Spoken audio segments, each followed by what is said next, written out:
Grade 5, welcome back. How are you today? I miss you all. My name is Ms. Awad. I'm your science teacher.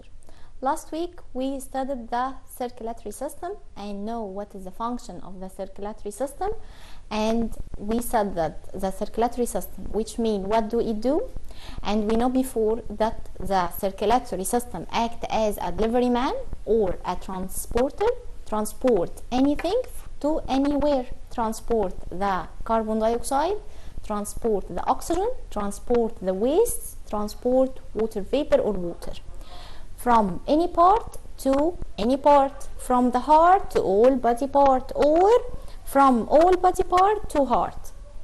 Okay, and we said what is the wastes? What is the waste? Waste is unneeded food or unneeded material that you don't need, so you put it in the trash bag. Okay, and we said that the circulatory system consists of 3 parts. They are the heart, and we know what is the shape and structure function of the heart. Blood vessels which are the straight or the path in which the blood moves. And we studied the blood and its component. What is the blood? The blood have 4 or consists of 4 components. First, we need to know what is the heart. How many chambers the heart have? It have 4 chambers, which the upper part is called atrium. The lower part is called ventricle. The atrium have right and left. The ventricle have right and left. The atrium and the ventricle separated by a valve. Do you remember what is the valve? Valve allows the blood to pass from the atrium to the ventricle and prevent returning back. And the 2 sides, left and right, separated by what? Separated by a wall. Why we have a wall? We have a wall to prevent the mixing of the blood. What is the type of the blood? You have oxygenated blood and deoxygenated blood. Blood rich in oxygen gas, and the other part or the other side have blood rich in carbon dioxide gas. So we don't need to mix the two types, and we have a cell wall. Okay, what else? We studied the vessels. What is the vessels? Vessels is called, may it have or have the pipeline or the street that you move in with your car, or the street you move with on your foot. This street, who move inside it? The blood. The blood move inside the blood vessels. The blood vessels have 3 parts: artery, veins, and blood capillary. What is the difference between those? Artery has a thick wall, but vein have a thin wall, and the blood capillary join the end of artery and the beginning of vein. Okay, what else? The artery, because it's thick, it carry what? Oxygenated or deoxygenated blood? No, it carry the oxygenated blood rich in oxygen. So it transfer from where to where? From heart to all body part. And the vein have thin or thick wall? It have thin wall. Carry the blood which is oxygenated or deoxygenated blood from where to where? From the all body part to the heart. Okay, so now we need to know what is the blood circulation. The blood circulation انا عايزاك تعرفها زي ستوري. الاول خالص صورة البلد قدامنا اهي. We have 2 vein اسمهم ايه؟ superior vena cava and inferior vena cava. Okay, we have superior vena cava اهو, vein اسمه superior vena cava, and another vein is called inferior vena cava. Those are the gates in which the deoxygenated blood enter to the right atrium. To the right what? Atrium. يبقى تاني كده بالراحة. The deoxygenated blood, blood rich in carbon dioxide, enter from the superior and the inferior vena cava. It will enter to the right atrium. Then it will pass through the valve to the right ventricle. Can it return back? No. Why? Because we have what? Yes, because we have the valve. Then the blood will pass from the right ventricle to where؟ هيتحرك بقى البلد، هيمشي منين لفين؟ هو الأول دخل من هنا، بعد كده عدى على دي، بعد كده مشي لحد هنا، هيرجع بقى يروح فين؟ هيخرج من البلمونري artery. واحنا اتفقنا قبل كده ان the pulmonary artery and vein are the naughty of the class. يعني ايه؟ يعني الارتري بتاعه carry carbon dioxide and the vein carry oxygen. طيب دلوقتي the blood move or get out from the right ventricle and back to the pulmonary artery, move to the lung. Inside the lung, what happened? Inside the lung, we make exchange of the gas. The deoxygenated blood become pure blood. The deoxygenated blood get out and be the pure blood. This pure blood move to what? The pure blood return back to the heart from pulmonary vein. Okay? Pulmonary vein is the naughty of the class, or the vein carry carbon dioxide, except the pulmonary vein carry oxygen gas. So the blood, which now is very pure and clear from carbon dioxide and rich from oxygen gas, return back to the heart through the pulmonary vein, enter to what? The left atrium, this part. Then it will move to the left ventricle through what? Through the valve. It will return back? No. Now you have pure blood rich in oxygen gas. This blood is ready to serve all your body part through the aorta. Through the aorta artery. Where is the aorta? This is the aorta. From the aorta, it will move to all your body parts. It will move to your arm, it will move to your liver, it will move to your stomach and all the body part. Okay? I need you to know this part as a story. Let's say it again. Okay. The blood, which is rich in carbon dioxide, enter from superior vena cava and inferior vena cava. Then it will move to the right atrium. Then move to the right ventricle through a valve and never return back. Then from the right ventricle, it will move to the pulmonary artery, move to the lung. Inside the lung, exchange of gas occur. Then you have pure blood rich in oxygen gas. It will return back to the left atrium.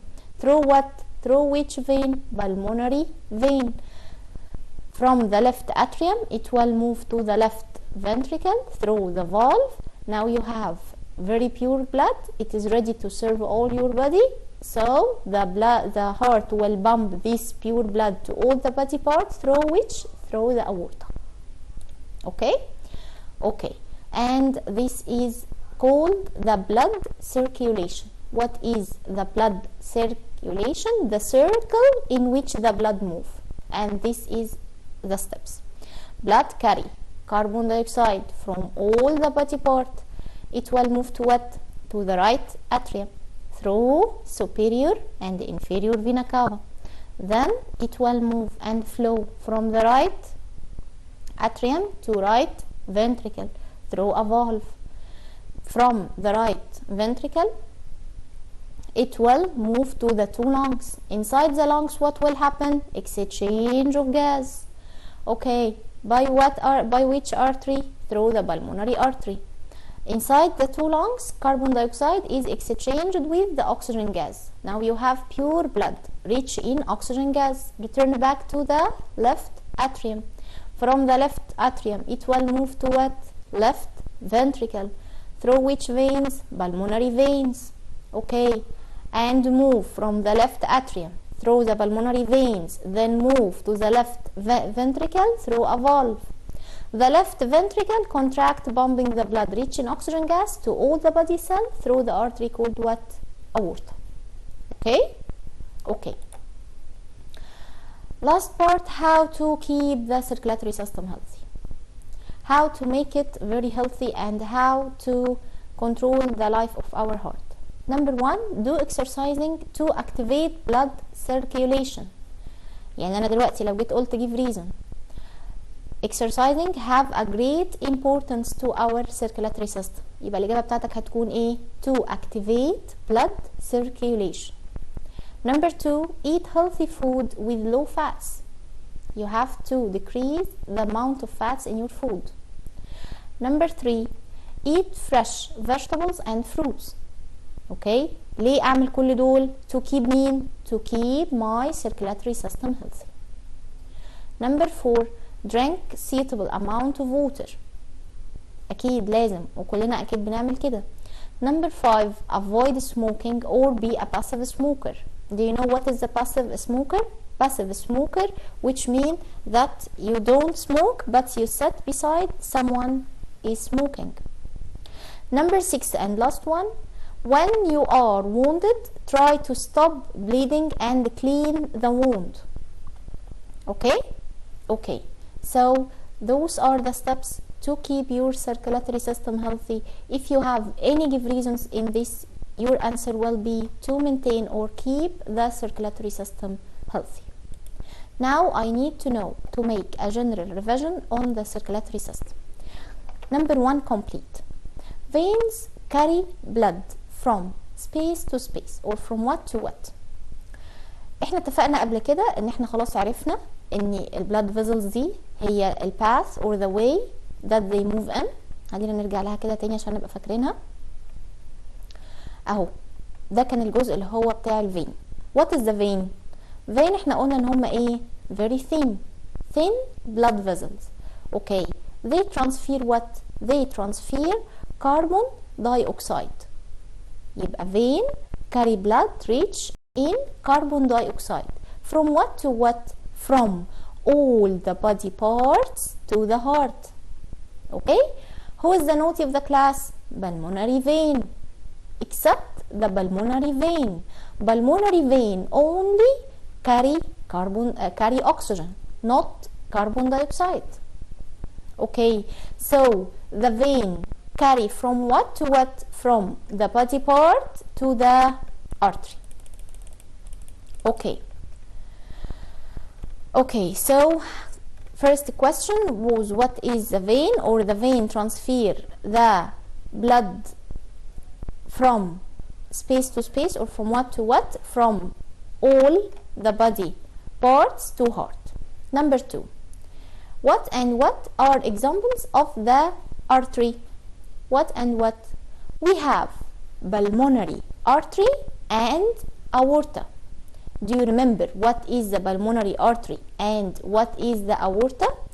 Aorta transfer the oxygenated blood to all the body part, from heart to all body part. And the pulmonary artery transfer the deoxygenated blood from the heart to the lung. Why? To make what? To make exchange of gas. To exchange the carbon dioxide gas with oxygen gas. Okay. The blood capillary connect the end of what and the beginning of vein? Do you think the end of what? Artery. If you remember that we said that the blood capillary like a man who need to make friendship with two. عنده 2 عايز يصاحبهم على بعض. مين هو اللي عايز يصاحب مين على مين؟ عايز يصاحب الارتري على الفين. فخد عمل connect ال end of the artery and the beginning of ايه؟ of vein. هو عمل connect للاتنين مع بعض. طب دلوقتي البلاد كابيلاري ده هو صاحب الارتري وصاحب الفين، يبقى هيساعد الارتري وهيساعد الفين. يعني معنى كده هيعمل ايه؟ carry carbon dioxide, carry oxygen gas, carry water vapor, carry the digested food, carry the wastes, all of this. لان هو بيصاحب الاتنين فبيعمل الفانكشن بتاعت ده والفانكشن بتاعت ده. ماشي. Number 4, the heart is located in chest cavity. If you remember, we said that we have chest cavity and abdominal cavity, and our heart is located inside the chest cavity. Between what? Between the two what? Who exists inside the chest cavity? The two lungs. The two lungs exist inside the chest cavity and the heart is located between them. Number 5, the heart consists of how many chambers it have? What is the meaning of chambers? Chambers which mean rooms. How many chambers we have? Who remember? We have 4 chambers. Right atrium, left atrium, right ventricle and left ventricle. Okay, do you think that the heart filled with what? Heart filled with مين عارف الهارت جواه ايه؟ اكيد جواه blood. طيب connected to مين بقى؟ blood vessels. البلاد فيزلز اللي هما مين؟ اللي هما الارتري والفينز and blood capillary. Okay, do you remember what is the function of the heart? If you remember, we said that the heart is a muscular hollow organ, contain blood inside and have what? 4 chambers located inside the chest cavity between the 2 lungs and connected to the vessels. Okay. Number 1, blood flows inside a network of pipeline called what? بالراحة كده، احنا دلوقتي جالنا اهو سؤال وانا مش عارف يعني ايه كلمة pipeline. ماشي؟ طيب ابدأ افكر، انا مش عارف معناها ايه، بس ابدأ كده اقرا كده السؤال تاني من اوله. هو بيقول لي blood flows، blood which means the blood move in a pipeline. Do you think what is the path in which the blood fall through? ايه هو الشارع اللي البلاد بيمشي فيه؟ كان اسمه ايه؟ مين فاكر؟ blood vessels. تمام كده؟ يبقى انا دلوقتي لما يجي لي سؤال انا مش عارفه، ما اقولش خلاص بقى انا مش عارفه كده مش هحله، لا، احاول اطلع الكلمات اللي انا عارفه فيه. كلمه بايبلاين انا مش عارفها، خلاص ماشي، مش عارف يعني ايه كلمه بايبلاين، مش قادر مثلا افتكر انها زي التيوب، ماشي، بس عندي كلمه بلاد. البلاد ده فلو ان ايه؟ بيمشي في ايه؟ انا عارف من الاول خالص ان مين هو الستريت اللي هو بيمشي فيه؟ اسمه بلاد فيزلز. ماشي، يبقى كلمه بايبلاين لما نلاقي كلمه بايبلاين نعرف ان هو قصده على مين؟ على البلاد فيزلز. Number 2, the blood vessels that emerge from the heart is called what? blood vessels that emerge from the heart. يعني ايه قصده برضو؟ بيقول لك which type in the blood vessel، انهي نوع في البلاد فيزلز دول اللي بيخرج من الهارت؟ مين transfer from the heart to all body part. emerge يعني get out، يعني بيخرج من الهارت، بيبدأ من الهارت. تفتكر مين؟ اكيد مين؟ الارتري ولا الفين؟ ما حدش يقول لي فين، لان الفين ده reach to the heart، يعني بيروح للهارت، بيوصل للهارت. اوكي كده؟ ماشي. So what is the blood vessels that emerge from the heart are called what? Artery. Okay. Arteries transport blood from space to space. From what to what? احنا عارفين كلنا ان الارتري بينقل منين لفين؟ مين عارف؟ from heart to all body part except note of the class كان اسمه ايه؟ pulmonary artery. carry what? carbon dioxide. and pulmonary vein carry what? oxygen gas. Okay. Number 4, space carry the oxygen and carbon dioxide inside the body. Which carry the oxygen and carbon dioxide? Here we have the type of the blood. Do you remember what are the components of the blood? If you remember, we have 4 components of the blood. We have red blood cell, we have white blood cell, we have blood platelets and plasma. So the red blood cell is the part which carry the oxygen and carbon dioxide inside the body. Number 5, blood platelets form what? Which help in healing wound. Do you remember the wound? healing wound. قلنا لما بنيجي نتعور او نقع after sometimes ايه اللي بيحصل؟ we find a brown layer formed. طيب البراون layer دي هي اللي عملت لنا ايه؟ هي اسمها ايه؟ اسمها blood platelets. طب عملت ايه الاول؟ اول خالص هي عملت stop of the bleeding, stop the blood to get out، ما بتخليش خلاص البلاد يخرج تاني. طيب اللي هي عملته ده البروسيس دي اسمها ايه in English؟ اسمها blood clotting. It's called blood clotting. Okay. So blood platelets form blood clotting which help in healing wounds. Number 6, blood consists of we have 4 components of the blood. They are what? Here we have red blood cell and white blood cell, and we have blood platelets, and we have what? Plasma. Do you remember what is the plasma? Plasma was a yellow fluid gel. All the components are suspended in it. Okay, and it carry the harmful wastes outside. Okay. Heartbeats cause space to all body parts. Do you think? حد فكر قبل كده؟ Heartbeats. Now if you when you put your hand on the heart, you feel what? You feel push صح؟ اوكي، هنحس كده بحركة. طب الحركة دي عملت لي ايه؟ او دقات القلب دي عملت لي ايه؟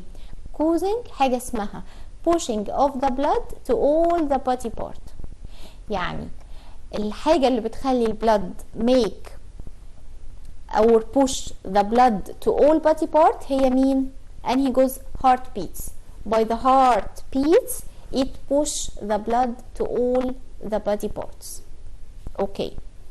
Number 2, you must keep exercising to strengthen the space and activate space. You must keep exercising. Do you remember this part? الجزء اللي احنا قلناه بتاع ايه؟ How to keep the circulatory system healthy. طيب كان بايه اول حاجة خالص؟ كانت exercise well.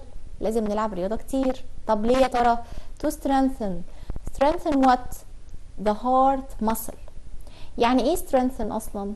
Strengthen which mean to make strong. To make the muscle of your heart very strong. And activate what? Activate the blood circulation.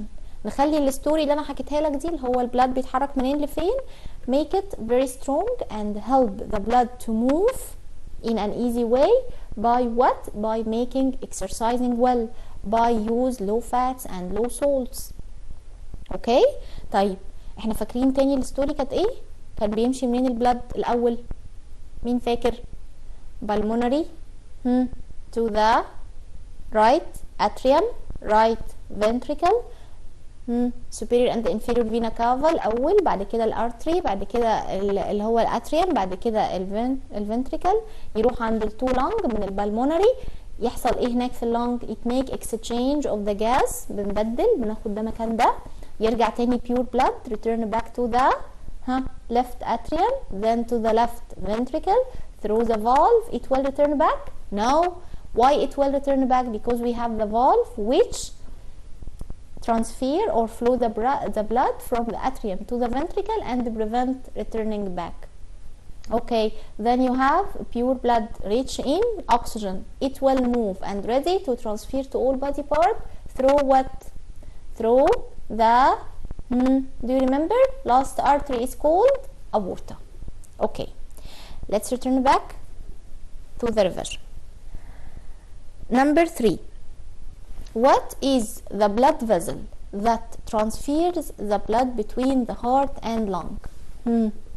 احنا قلنا دلوقتي في الستوري اللي كنا لسه بنحكيها ان البلاد هيتحرك منين لفين؟ من الهارت to the lung. ليه؟ to make what? to make exchange of gas.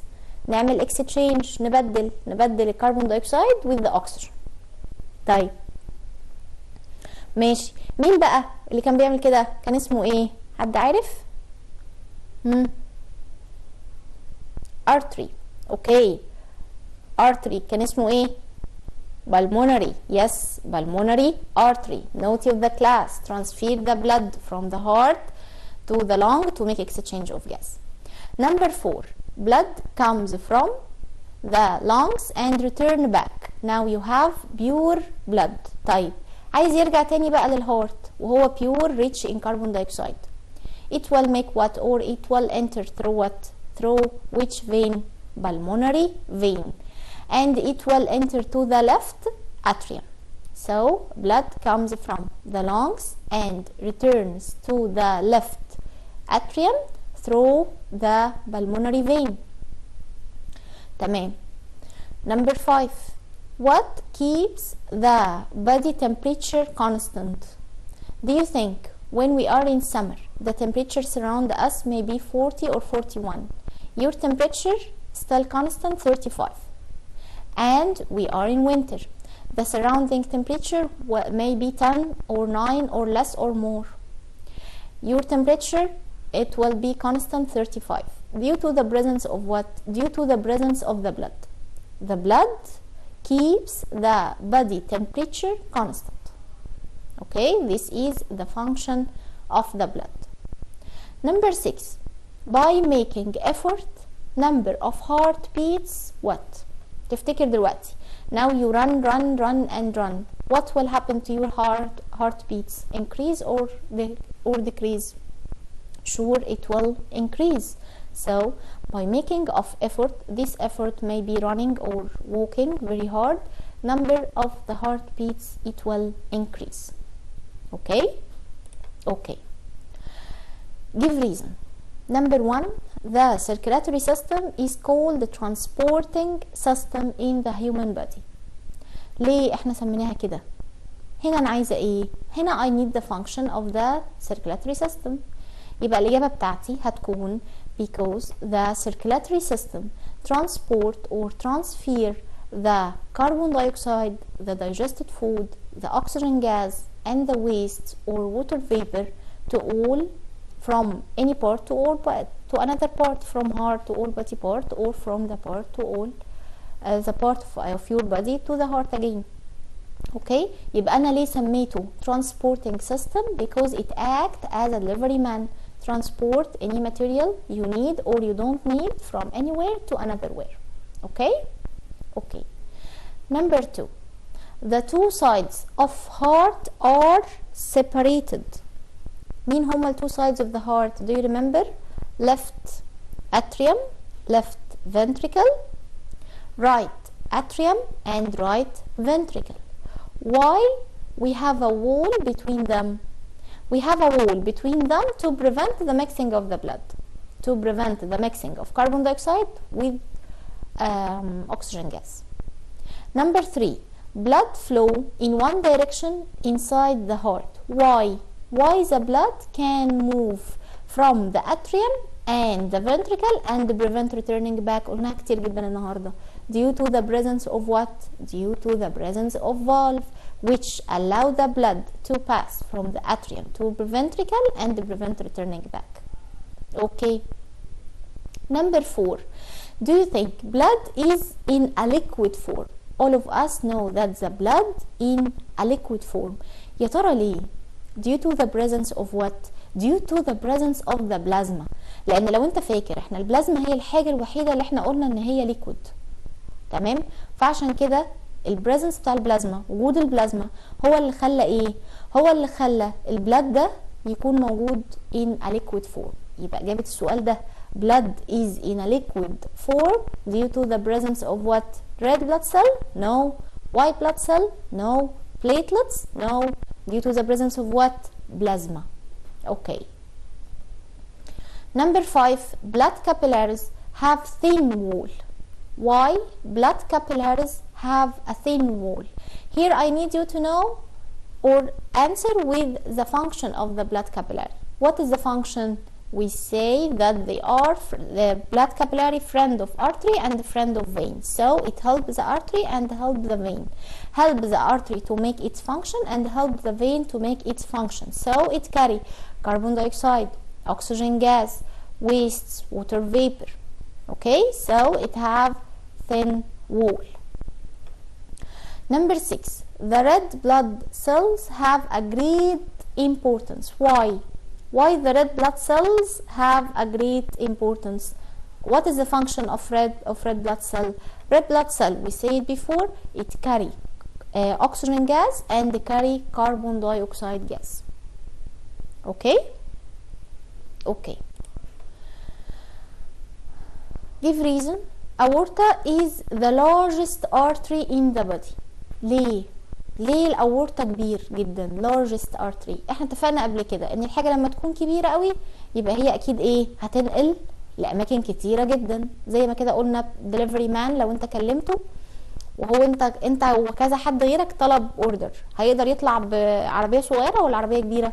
اكيد عربية كبيرة. طب الاورطة ده عايز ياخد from or need to transfer the blood from heart to all body parts, so it need to be the largest artery because it moves surround all your body and move all over the body cells, so it need to be very large to transfer the blood from the heart to all the body parts, liver, stomach, brain, toes, all of things.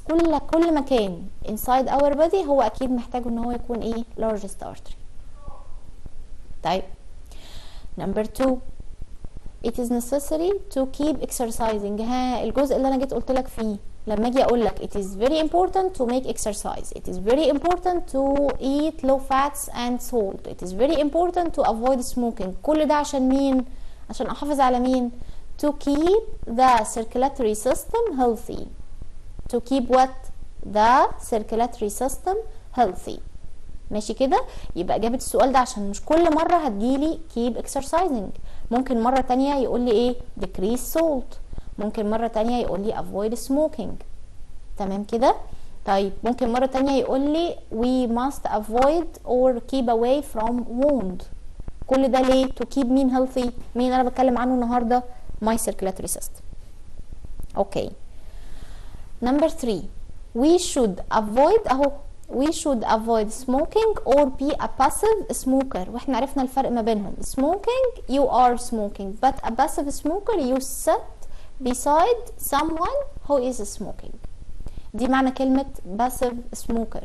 طيب زي السؤال اللي قبليه برضو إجابة ده زي ده.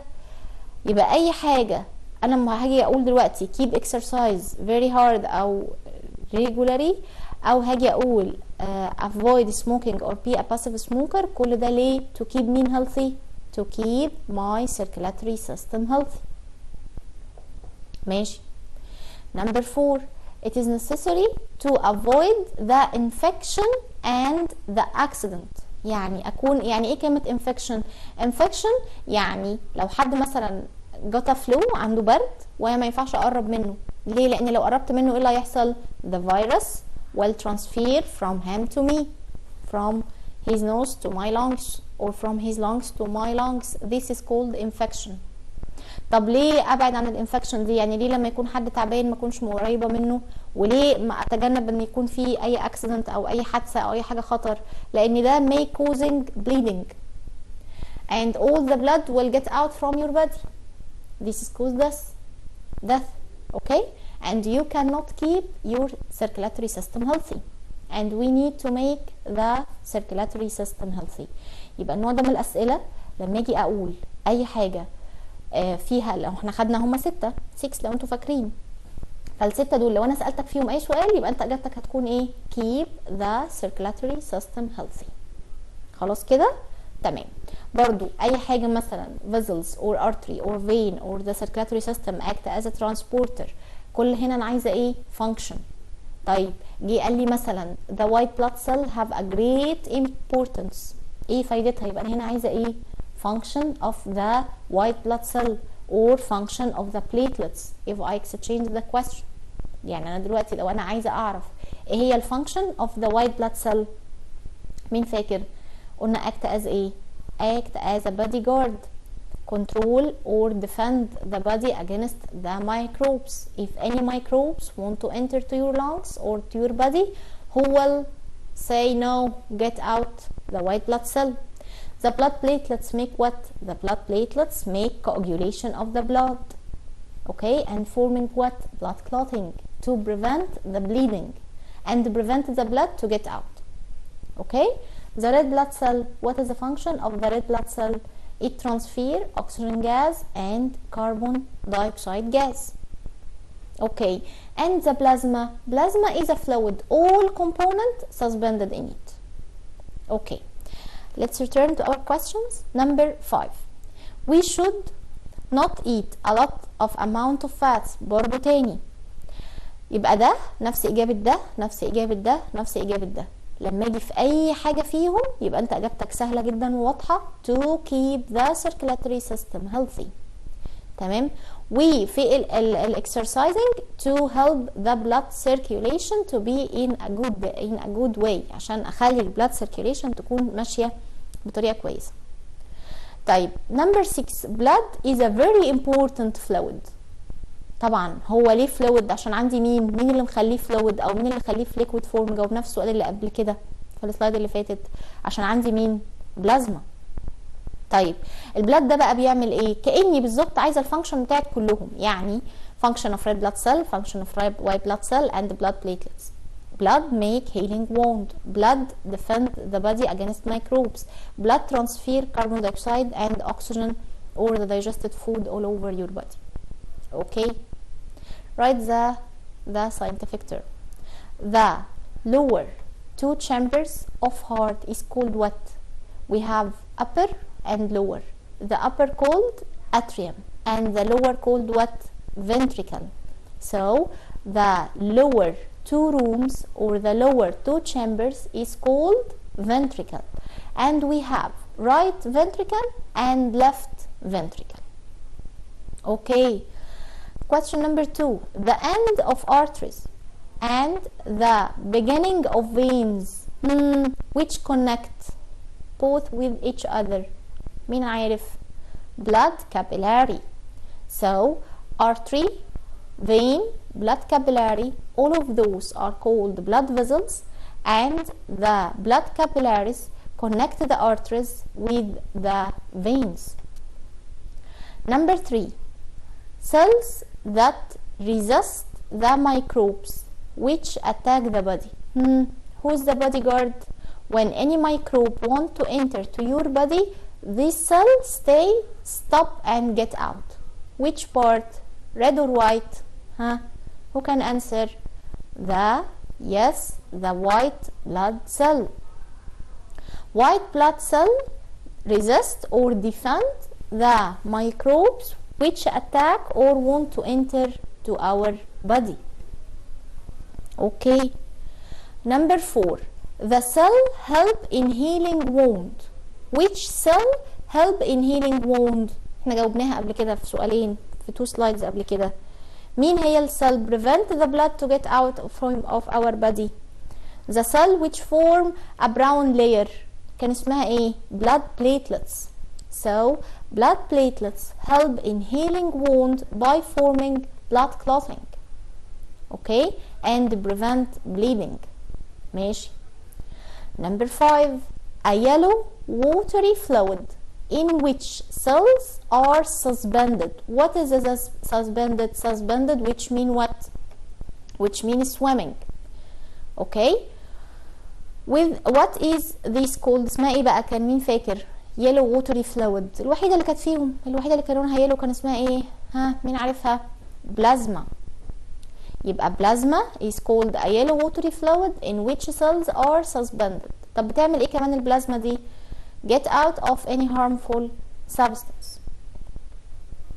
Number 6. The cells which carry the oxygen. انهي cell؟ احنا جاوبناها السؤال اللي فات، كان موجود cell which carry oxygen and carbon dioxide لو انتوا فاكرين. طيب دلوقتي بقى انا عايزه السيل which carry oxygen كانت مين؟ هي برضو red blood cell.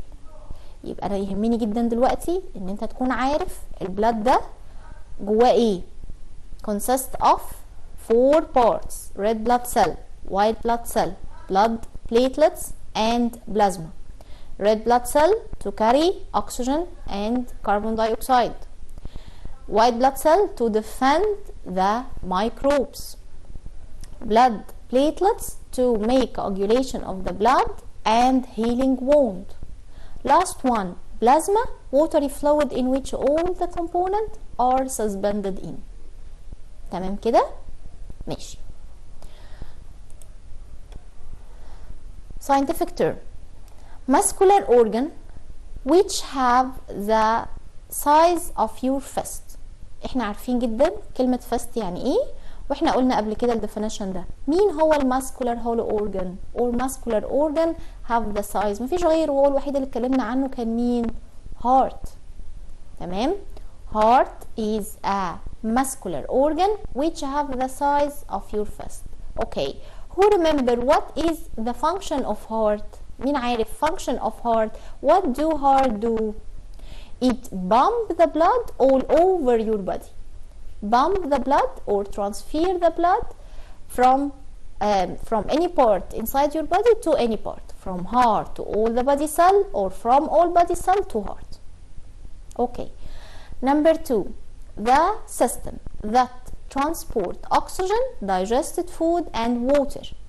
What is this system? مفيش غيره بقى خدناه، اسمه ايه؟ circulatory system. act as a transporter. يبقى دايما لقيت كلمة transporter او delivery اعرف ان انت في انهي system؟ circulatory system. اوكي. Number 3, network of pipeline. فاكرين كلمة pipeline اللي احنا قلناها في اول سؤال خالص في الكومبليت؟ that extend all over the human body.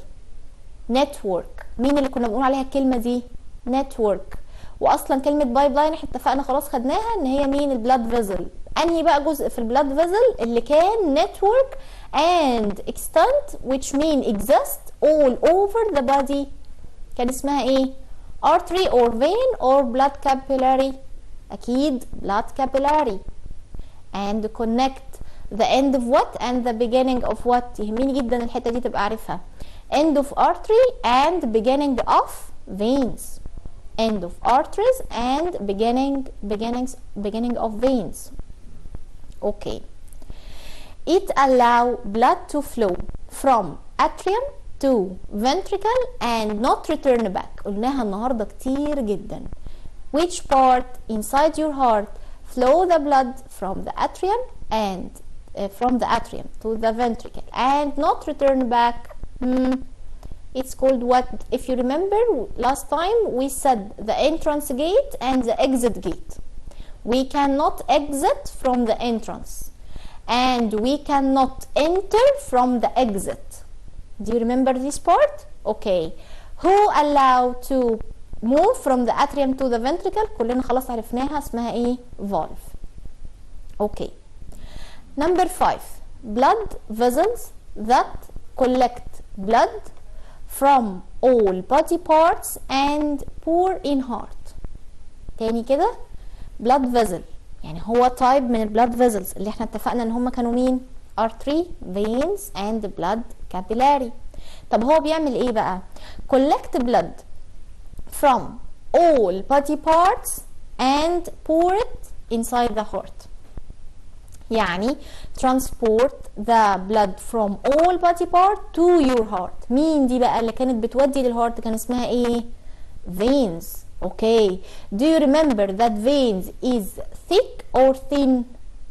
yes, they are thin blood vessels. okay. except okay, they transfer what? oxygen or carbon dioxide? they transfer carbon dioxide. except what? note of the class pulmonary vein. it transfer the oxygen. yes. okay. okay, now we make a revision on the circulatory system. by the way, this is a very easy system but ممكن دلوقتي كده انا عايزه اقول احنا قلنا ايه يعني كله كده على بعضه تاني بريف. فاول حاجه خالص اتكلمنا فيها قلنا ان السيركلاتوري سيستم ترانسفير oxygen, carbon dioxide, water vapor, wastes all over your body. transfer the wastes from all body cell to the heart to make it what? to make it pure. okay. and we have how many chambers inside the heart? we have 4 chambers, ventricle and atrium. and the blood flow from the atrium to the ventricle through the valve. the two sides separated by a wall. why? to prevent the mixing of the blood. okay. okay. and we have the blood vessels where they are the street or the path in which the blood move. and we have artery, vein and blood capillary. artery thin, vein artery thick, vein thin, artery carry oxygen, vein carry carbon dioxide. Artery have one exception is called the pulmonary artery, which carry carbon dioxide, and the vein have what? Have one exception, it's called pulmonary vein, carries oxygen. Okay, the blood capillary act as a friend for both, so the blood capillary connect the end of artery and the beginning of vein, help to transfer carbon dioxide, oxygen, water vapor, and wastes. Help each other, or help both artery and vein, and it is a network extend all over our body. Okay, and we have a wall to prevent mixing of the blood. Okay, what else we have? We have the blood. The blood have how many parts? It have 4 parts: red, white, blood platelets, and the plasma. Red carry oxygen and carbon dioxide.